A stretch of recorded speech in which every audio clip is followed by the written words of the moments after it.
তোমাদের বাপ ধর্মের ধর্মগুলো ভুলে যাও। এখন থেকে ইসলাম ধর্ম তোমরা বিশ্বাস করো, ইসলাম ধর্ম তোমরা মেনে নাও। এই কথা বলার পর নবী আমার জাহান্নামের ভয় দেখাইলেন। যদি তোমরা ইসলাম ধর্ম গ্রহণ না করো,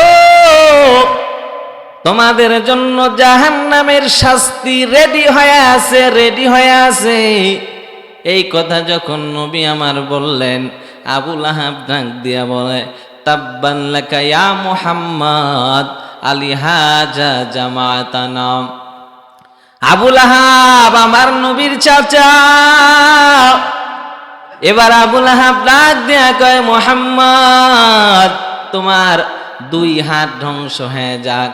ও মুহাম্মদ, তুমি কি এজন্যই আমাদেরকে ডাকছিলা নাকি? আমার আল্লাহ সহ্য করতে পারে নাই, জিবরাইল আমিনকে পাঠায় দেয়, সূরা লাহাব অবতীর্ণ করলেন। ও নবী আমার, ওই বেঈমানকে জানাইয়া দাও, তাব্বান লাকা ইয়া মুহাম্মদের জায়গায় আমি আল্লাহ তাব্বাত ইয়াদা আবি লাহাবিন ওয়া তাব। ও নবী জানায়া দেন, আবু লাহাব ধ্বংস হবে, তার 2 হাত ধ্বংস হয়ে যাবে। ওয়া মা তাব্বাত ইয়াদা আবি লাহাবিন ওয়া তাব মা আগনা আনহু মালুহু ওয়া মা কাসাব। আবু লাহাব ধ্বংস হয়ে যাবে, তার মাল, সন্তান, সন্ততি। সাউন্ড একজাস্ট হয় না কেন? মাঝে মধ্যে ছাড়ে দিচ্ছে মনে হয় না? আবু লাহাব ধ্বংস হয়ে যাবে, তার 2 হাত, তার স্ত্রী, সন্তান সব কিছু ধ্বংস হয়ে যাবে। এর নবীর উম্মত, যেই নবী আমার একটা কথাও জীবনে মিথ্যা বলে নাই, বেঈমানেরাও মানে। তার বড় বেঈমানদের যখন নবী আমার কালমার দাওয়াত দেয়, ইসলামের দাওয়াত দেয়, যখন বেঈমানদেরকে কোরআনের দাওয়াত দেয়, ওই বেঈমানরাই নবীর বিরোধিতা শুরু করলেন। ওই বেঈমানরাই আমার নবীকে নিয়ে বিভিন্ন মন্তব্য শুরু করে দিলেন। এর নবীর উম্মতের দল, এজন্য ভালো করে শুনে নাও, ইসলাম তালওয়ারের মাধ্যমে বিজয়। ঈমান কালমা পড়ে মুসলমান হয়ে গেছে। এজন্য আমি বলি, ভদ্র মানুষের ভদ্র পোশাক দেখে তার ভালো মন্দ বিবেচনা করা যায় না, তার আখলাক দেখে, চরিত্র দেখে তাকে বিবেচনা করতে হবে। দেখতে ভদ্র, পোশাকও খুব ভদ্র মানুষ, কিন্তু মানুষের সাথে এমন ব্যবহার করে তার দ্বারা কখনো আশাও করা যায় না এমন ব্যবহার। এমন মানুষ আমাদের সমাজে আছে না নাই? এজন্য নবী আমার উত্তম চরিত্র সম্পর্কে আরেকটি হাদিসে জানায় দেয়, قال رسول الله صلى الله عليه وآله وسلم أنا زعيم ببيت في رمد الجنة لمن ترك المراء وإن كان محقا। নবী আমার জান্নাতের 3টা লেভেল বুঝাইলেন। কয়টা লেভেল? 3টা লেভেল। 1 নাম্বার লেভেল নবী বলেন, কোন বান্দা ন্যায় সঙ্গত থাকা সত্ত্বেও ঝগড়া পরিহার করবে, আমি নবী তার জন্য জান্নাতের বেষ্টনীর মধ্যে একটি ঘর বানায় দিব। ন্যায় সঙ্গত থাকা সত্ত্বেও ঝগড়া পরিহার করে। আপনি সত্যের উপরে আছেন, হকের উপরে আছেন, আরেকজনে আপনাকে এসে গালি দেয়, কিন্তু আপনি তার গালির জবাব দেন না। সে কি বলবে বলুক, আমি তো হকের উপরে আছি, তার সাথে তর্ক করা আমার কোনো দরকার আছে? নবী বললেন, এমন মানুষের জন্য জান্নাতের বেষ্টনীর মধ্যে একটি ঘরের জিম্মাদার হয়ে গেল। শুধু তাই নয়, নবী আমার আরো জানা দেয়, ওয়াবিবাইতিন ফি ওয়াসাতিল জান্নাহ লিমান তারাকাল কাযিবা ওয়া ইন কানা মাযহা। যেই বান্দা তামাশার চলেও মিথ্যা বলে না, ওই বান্দার জন্য জান্নাতের মধ্যখানে একটি ঘরের জিম্মাদার হয়ে গেলাম। মিথ্যা বলা তো হারাম। কেউ যদি ইয়ারকি করে, ফাইজলামি করে, ও মিথ্যা পরিহার করে, নবী বললেন ওই বান্দার জন্য আমি নবী জান্নাতের মধ্যখানে একটি ঘরের জিম্মাদার হয়ে গেলাম। তাহলে বোঝা গেল ইয়ারকি করেও মিথ্যা বলা যাবে, দুষ্টামি করেও মিথ্যা বলা যাবে না রে ভাই। 3 নাম্বার, ওয়াবিবাইতিন ফি আলাল জান্নাহ লিমান হাসানা খুলুকা। আল্লাহর নবী বলে 3 নাম্বার, কোন বান্দা তার চরিত্র দ্বারা যদি মানুষের সাথে ভালো ব্যবহার করে, যার চরিত্র বড় সুন্দর, আমি নবী জান্নাতের সর্বশ্রেষ্ঠ জায়গায় তার জন্য ঘরের ব্যবস্থা করব। 3টা লেভেল বললেন, 3টার মধ্যে সর্বোচ্চ জান্নাতের উচ্চ মাকাম হবে তার জন্য যার চরিত্র সুন্দর, যার ব্যবহার সুন্দর, যার চরিত্র ভালো। এর জন্য সবচাইতে উচ্চ লেভেলের জান্নাত আল্লাহ তাআলা রেডি করে রাখছেন। এবার আসেন চরিত্র সম্পর্কে আরেকটি হাদিস আমি আপনাদের মাঝে বলি। ওয়ান আবি হুরায়রা রাদিয়াল্লাহু তাআলা আনহু قال সুইলা রাসূলুল্লাহ সাল্লাল্লাহু আলাইহি ওয়াসাল্লাম আন আকসারি মা ইউদখিলুন নাস আল জান্নাহ ফাকালা তাকওয়াল্লাহি ওয়া হুসনুল খুলুক। আল্লাহর নবীর সাহাবী আবু হুরায়রার বর্ণনা, নবীজির সাহাবী বলেন, দুনিয়ার মানুষ শুনে নাও, শুনে নাও। আল্লাহর নবীকে প্রশ্ন করা হলো, নবীজি আন আকসারি মা ইউদখিলুন নাস আল জান্নাহ, কোন কাজটি সবচাইতে বেশি পরিমাণ মানুষকে জান্নাতে নিয়ে যাবে বলেন। নবীকে প্রশ্ন করলেন কোন কর্মটি, কোন কাজটি বেশি পরিমাণ মানুষকে জান্নাতে নিয়ে যাবে।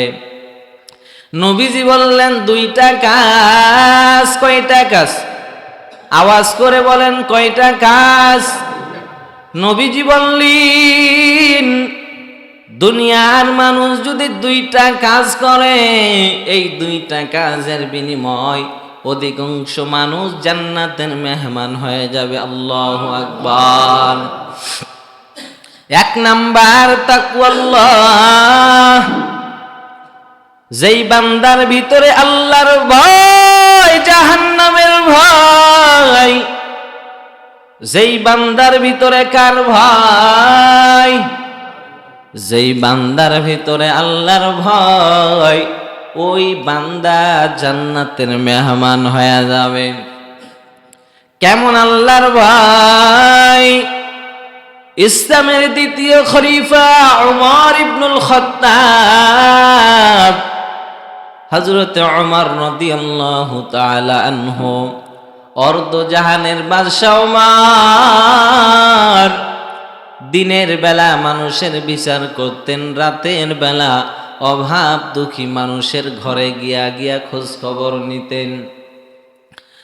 একদিন হযরত ওমর রাদিয়াল্লাহু তাআলা আনহু রাত্র যখন গভীর, হযরত ওমর বাইরে বের হয়েছেন মানুষের খোঁজ খবর নেওয়ার জন্য। এরে নবীর উম্মত ও কলিজার যুবক বৃদ্ধ বাবাজিরা, ওমর রাদিয়াল্লাহু তাআলা আনহু তাকাইয়া দেখেন একটা বড় পাহাড়। ওই পাহাড়ের নিচে ছোট্ট একটা কুড়ি ঘর, ছোট্ট একটা ঘর। ওখানে হযরত ওমর তাকাইয়া দেখলেন আগুন জ্বলতেছে, আগুন। এবার হযরত ওমর মনে মনে ভাবলেন, একটু তাকাইয়া দেখি ওই জঙ্গলের পাশে কুড়ি ঘরে কিসের আগুন জ্বলে। ওমর ফারুক রাদিয়াল্লাহু তাআলা আনহু চলে গেলেন। একটু দূরবর্তী হয়ে উমর তাকাইয়া দেখিন একজন বৃদ্ধা মহিলা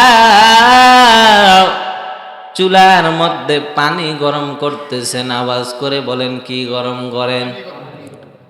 চুলার মধ্যে পানি গরম করতেছেন, টকবক টকবক করে গরম পানি, কিন্তু পাতিলের ভিতরে কোনো চাউল নাই, রান্না করার কোনো আটা নাই।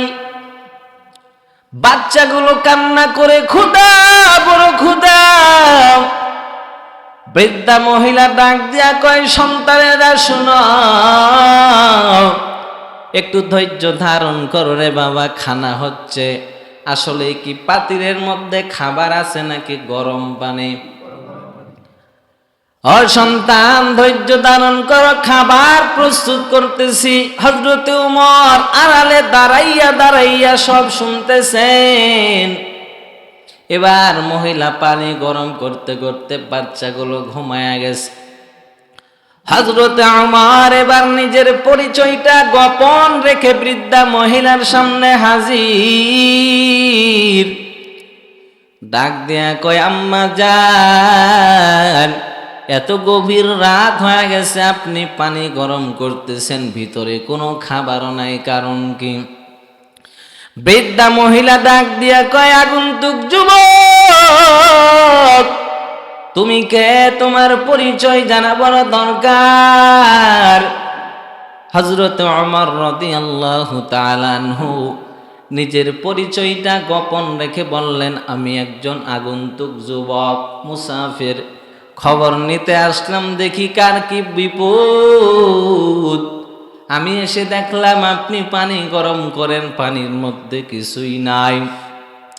এবার বৃদ্ধা মহিলা যুবকের সামনে ডাক দিয়া কয়, আমাদের রাষ্ট্রনায়ক নাকি হযরতে ওমর।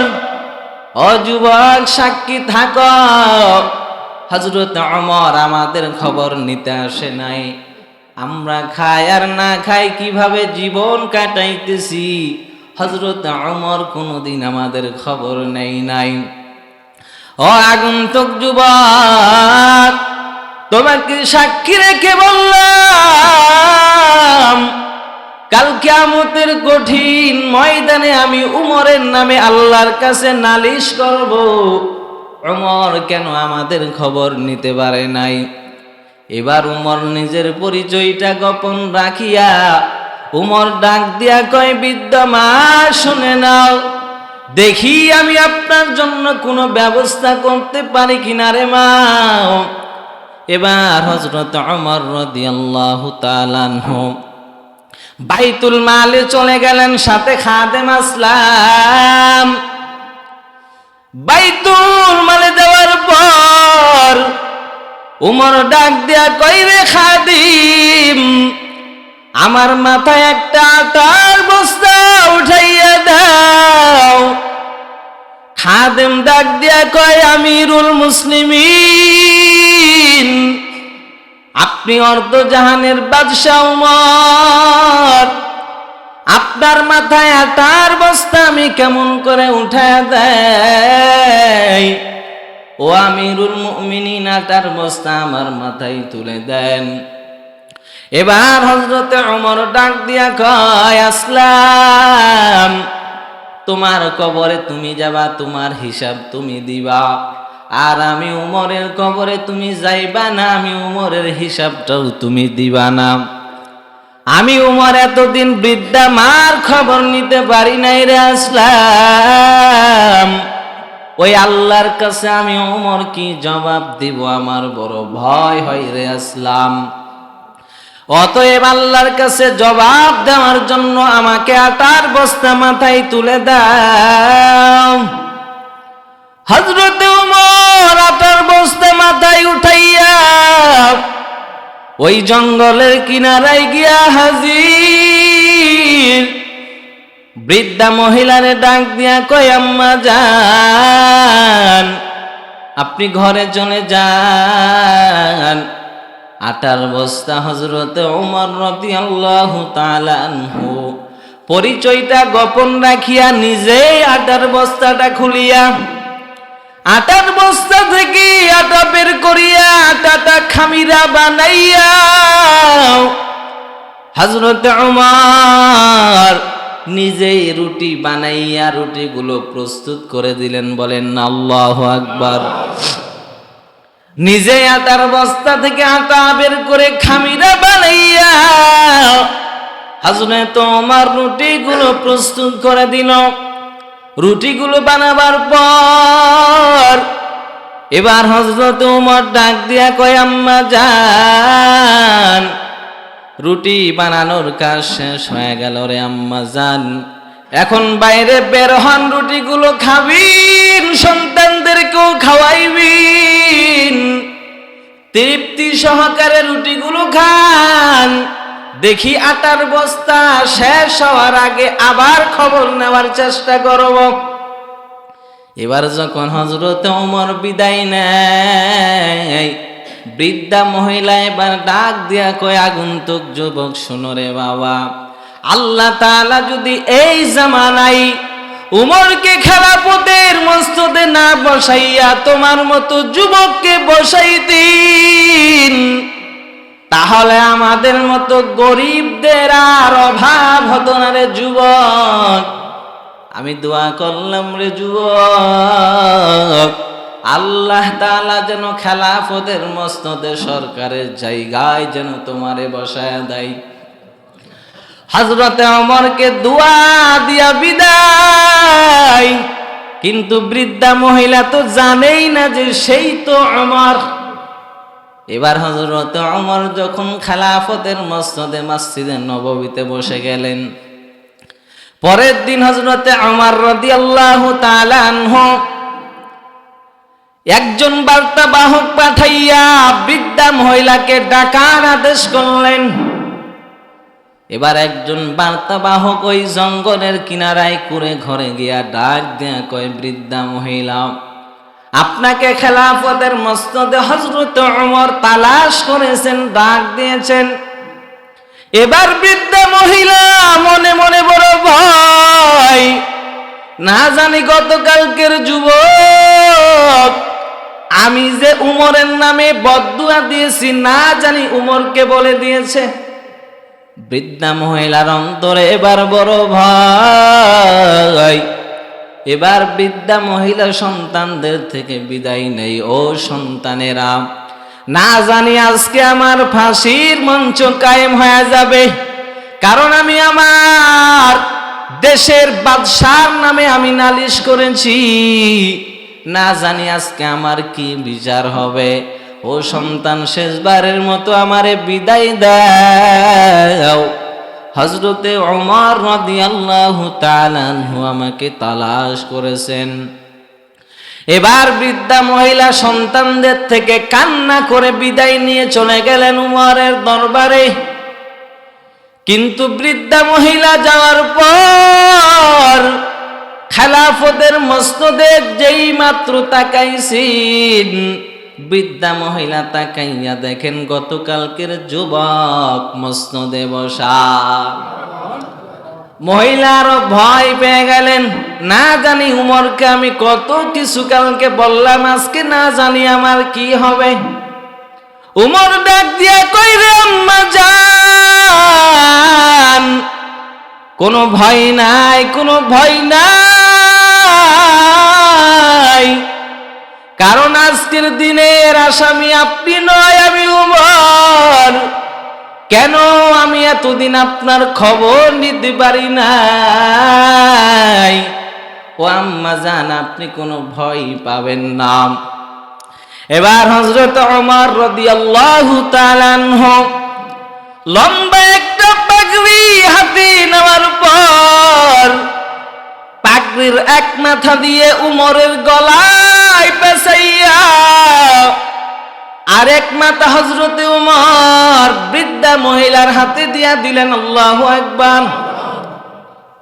আর বৃদ্ধা মহিলাকে ডাক দিয়া কয়, আম্মা জান, পাগড়ির এক মাথা আপনার হাতে দিয়া দিলাম, আর একটা মাথা আমার গলায় পেঁচা দিলাম। ও আম্মা জান, আজকে অপরাধী আমি ওমর। আপনি আমাকে মদিনার অলিতে গলিতে টেনে টেনে নিয়ে যান, আপনি আমার দুনিয়াতেই বিচার করেন, কারণ আমি আল্লাহর আদালতে আল্লাহর কাঠগড়ায় দাঁড়াইতে পারবো না। আপনি আমার কলারটা ধরে, পাগড়ির মাথা ধরে মদিনার প্রত্যেকটা মানুষের ঘরের দ্বারে দ্বারে ঘুরান, আর আমার বিচার করেন এর নবীর উম্মতের দল কেমন আল্লাহর ভয় ছিল হযরতে ওমরের। দুনিয়ার আযাব আর অপমান কিছুই মনে করতেন না, আল্লাহর আযাবের ভয় করতেন। সেই খলিফার নাম হলো হযরতে ওমর। চিন্তা করা যায়, একজন দেশের রাষ্ট্রনায়ক, দেশের প্রধানমন্ত্রী ছিলেন হযরতে ওমর।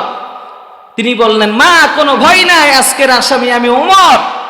আমার গলায় পাগড়ি পেঁচাইয়া আর এক পার্শ্ব ধরে আপনি আমাকে মদিনার মানুষের কাছে ঘুরাই নিয়ে বেড়ান। আমি এটা অপমান মনে করব না, আমি এটা আমার শাস্তি আমি দুনিয়াতেই পেতে চাই।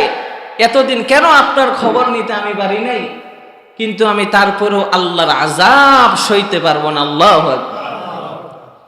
এজন্য নবী বললেন, দুইটা কাজ করলে অধিকাংশ মানুষ জান্নাতে যাবে। কোথায়?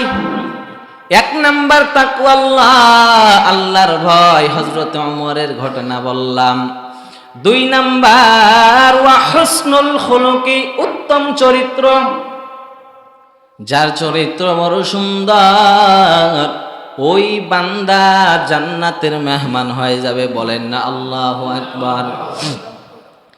একদিন মসজিদে নববীর মধ্যে একজন নব মুসলিম সাহাবী, সবে মাত্র নতুন মুসলমান হয়েছেন, মসজিদের এক কর্নারে রাসূলুল্লাহ সাল্লাল্লাহু আলাইহি ওয়াসাল্লাম সবাইকে নিয়ে, সাহাবায়ে একরামকে নিয়ে বয়ান করতেছেন, নসিহত করতেছেন। বয়ান করতে করতে বিরতি হয়ে গেল।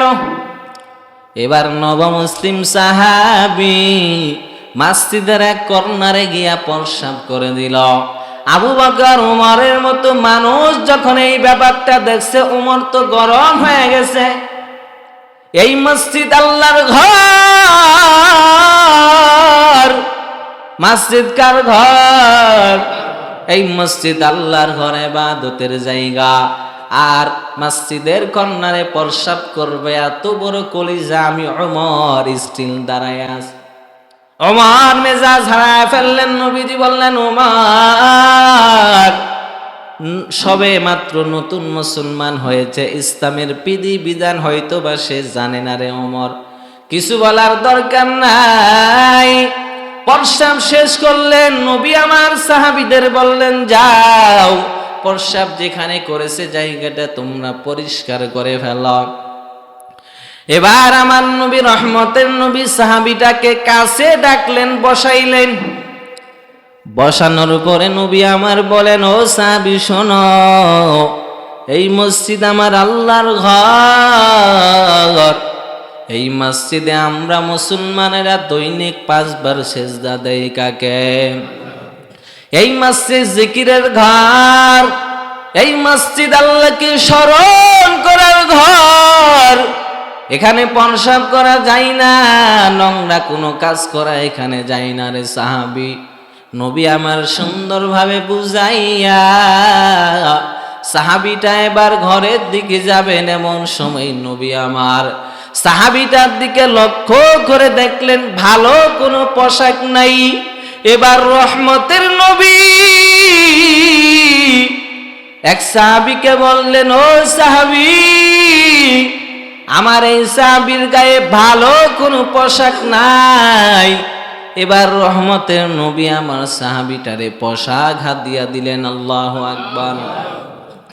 সাহাবীটা যখন হেঁটে হেঁটে বাড়ির দিকে রওনা হয়ে গেলেন, আমার নবী তাকাইয়া দেখেন সাহাবীটা হেঁটে হেঁটে বাড়ি যায়, তার কোনো সাওয়ারি নাই। আগের যুগে গাধা অথবা ঘোড়া, উটের উপরে মানুষ আরোহণ করতেন। কেমন দয়ার নবীরে মুসলমান, শুনে নাও। এবার আমার রহমতের নবী যখন দেখলেন সাহাবীটা হেঁটে হেঁটে বাড়িতে যায়, আমার নবী সাহাবীটাকে ডেকে একটা উট হাদিয়া দিলেন। আল্লাহু আকবার। উটটা হাতিয়া দেওয়ার পর এবার সাহাবী এত খুশি আনন্দ করতে করতে সাহাবীটা এবার গ্রামে ঢুকবে। এমন সময় সাহাবীটা চিৎকার শুরু করে দিলেন, ও আমার গ্রামের মানুষেরা শুনে নাও, ও আমার বংশের মানুষেরা শুনে নাও রে বাবা, আমি এমন একজন মানুষের সন্ধান পেয়েছি, আমি এমন একজন রহমতের নবী পেয়েছি, যেই নবী আমার হাজারো অপরাধ ক্ষমা করে দিয়েছেন। আমার বড় অন্যায় ক্ষমা করে দেওয়ার পর নবী আমাকে কাপড় হাত দিয়ে দিয়েছেন রে বাবা। শুধু তাই নয়, রহমতের নবী যখন দেখছেন আমি হেঁটে হেঁটে বাড়িতে যাই, নবী আমাকে একটা উট পর্যন্ত হাদিয়া দিয়ে দিলাম। এই খবর যখন এলাকার মানুষদেরকে শোনাই, এবার এলাকার মানুষ আমার নবীর ব্যবহার দেখে মুগ্ধ হয়ে গেছি। এবার বললেন, রে যুবক, আমাদেরকেও সেই নবীর কাছে নিয়ে যাও। এবার তদানীন্তন সময়ের ঘটনা রে বাবা, ওই এলাকা থেকে 300 জন নারী আর পুরুষ নবীর ব্যবহারে মুগ্ধ হইয়া আমার নবীর কাছে এসে সাথে সাথে কালমা পড়ে মুসলমান হয়ে গেলে। 300 জন নারী আর পুরুষ নবীর ব্যবহার দেখে মুগ্ধ হইয়া মুসলমান হয়ে গেছেন। বলার উদ্দেশ্য ছিল ওয়া হুসনুল খুলুক, যার চরিত্র সুন্দর এই মানুষগুলো জান্নাতের উচ্চ মাকামে যাবে রে বাবা। তোমার পোশাক দেখিয়া তোমাকে বিবেচনা করা যাবে না রে বাবা। দেখতে মনে হয় ভদ্র, পোশাক বড় সুন্দর, ব্যবহার দেখলে শয়তান লজ্জা পায়, এমন মানুষ আমাদের সমাজে আছে না নাই? অনেক অহরহ মানুষ আছে, দেখতে ভদ্র, এত সুন্দর, মনে হয় খুব ভালো, কিন্তু তার সাথে যেমন কথা বলতে যায় মনে হয় তার ব্যবহার দেখলে শয়তান পর্যন্ত লজ্জা পায়। এমন মানুষ আমাদের সমাজে আছে না নাই? যারা ধনী মানুষ একটু ওয়েট দেখায়, সহজে মানুষদের সাথে কথা বলতে চায় না। কেন ভাই, আপনি মানুষকে মানুষ মনে করছেন না? আপনি ধনী হয়েছেন কি আপনার জন্য কবর 6 হাত? হ্যাঁ, আপনার জন্য 3 কাপড়ের জায়গায় 10টা কাপড় দিবে? কথা বলেন না কেন? ধনী গরিব সবার জন্য কবরের কাফন কয়টা? 3টা। গরিবের কবর কি আপনার নরমাল, আর ধনীর কবর 3 তলা বিল্ডিং? কথা বলেন না কেন? সবার জন্য সমান না? তো আপনার ভিতরে এত অহংকার কেন আপনার ভিতরে ভাই? তাহলে নবীজি বললেন, সব চাইতে সময়ও চলে গেল, নবীজি বললেন 2টা কাজ করলে অধিকাংশ মানুষ কোথায় যাবে? জান্নাতে। আর 2টা কাজ করলে অধিকাংশ মানুষ জাহান্নামে যাবে। সেই 2টা কাজ হলো আল ফামু ওয়াল ফারজু। 1 নম্বর জবান, এই জিহ্বা দ্বারা মানুষ যে কাজগুলো করে, এই জিহ্বা জবান দ্বারা যদি কেউ কাউকে গালি দেয়, জবানের আঘাত শুকিয়ে যায় না। মানুষ যদি একটা কথা মানুষকে বলে, এই কথার দ্বারা যে আঘাতটা লাগে, একটা থাপ্পড় মারলেও কিন্তু সে আঘাতটা লাগে না। এই জন্য বললেন, জবান যার সুন্দর হবে না সে জাহান্নামী। যেমন হযরত আবু বকর রাদিয়াল্লাহু তাআলা আনহু মাঝে মধ্যে জিহ্বাটা ধরে টান মারতেন আর বলতেন, রে জিহ্বা, তোর দ্বারাই গুনাহ সংগঠিত হয়, তুই একটা মানুষকে জাহান্নামে যাওয়ার জন্য সহযোগিতা কর, কারণ তোর দ্বারা এমন কথা বের হয়ে যায় যে আল্লাহ পাক এই কথার উপরে নারাজ হয়ে জাহান্নামে দিয়ে দিবে। এজন্য মাঝে মধ্যে তিনি নিজেকে শাসাইতেন, জিহ্বাটা ধরে মাঝে মধ্যে টান মারতেন আর নিজেকে শাসাইতেন যে জিহ্বা, খবরদার, তোর দ্বারা যেন কোনো অন্যায় কথা বের হয়ে না যায়। 2 নাম্বার ওয়াল ফারজু, লজ্জাস্থানের হেফাজত করতে হবে। নবীজি অন্য হাদিসে বলেন, ইজমানুলি সিত্তান মিন আনফুসিকুম আজমান লাকুমুল জান্নাহ, তোমরা যদি 6টা জিনিসের হেফাজত করো, আমি নবী তোমাদের জান্নাতের জিম্মাদার হয়ে যাব। 1 নাম্বার উসদুকু ইজা হাদ্দাসতুম, কথা বললে সত্য কথা বলবা, মিথ্যা কথা বলবা না। 2 নাম্বার ওয়াউফু ইজা ওয়াআদতুম, ওয়াদা করলে ওয়াদা পূরণ করবা। মসজিদে 1000 টাকা দান করতে চাইছো, দিয়ে দাও ওয়াদা হিসাবে, ওয়াদা খেলাপ করবা না। 3 নাম্বার ওয়া আউফু ইজা তুমিনতুম, যদি তুমি কারো আমানত দাও আমানতের টাকাটা খেয়ানত করবা না। 4 নাম্বার ওয়াহফাজু ফুরুজাকুম, লজ্জাস্থানের হেফাজত করো। 5 নাম্বার ওয়াকুদ্দু আবসারাকুম, তোমার চোখকে হেফাজত করো, বেগানা নারীর দিকে এই চোখ দ্বারা দেখবা না, কারণ ফাল আইনানে জানাহুমান নজর, চোখের জেনা হলো চোখ দ্বারা বেগানা নারীর দিকে দেখা। 6 নাম্বার ওয়াকুফু আইদিয়াকুম, তোমার এই হাতকে জুলুম করা হতে বিরত রাখো। গরিব মানুষ একটা অন্যায় করছে, তাকে তুমি সমাজের মাঝে থাপ্পড় লাগাইয়া দিলা, এই হাতকে তুমি জুলুম করা হতে বিরত রাখো, তাহলে আমি নবী তোমাদের জান্নাতের জিম্মাদার হয়ে যাব। আল্লাহ তাআলা আমাদের সবাইকে যা আলোচনা করেছি এই আলোচনার উপরে আমল করার তৌফিক দান করুক। যারা সুন্নত পড়েন নাই সুন্নত পড়ে নেন। ভালো হয়েছিল, টাকা পয়সার কথা যা দিয়ে দিবেন।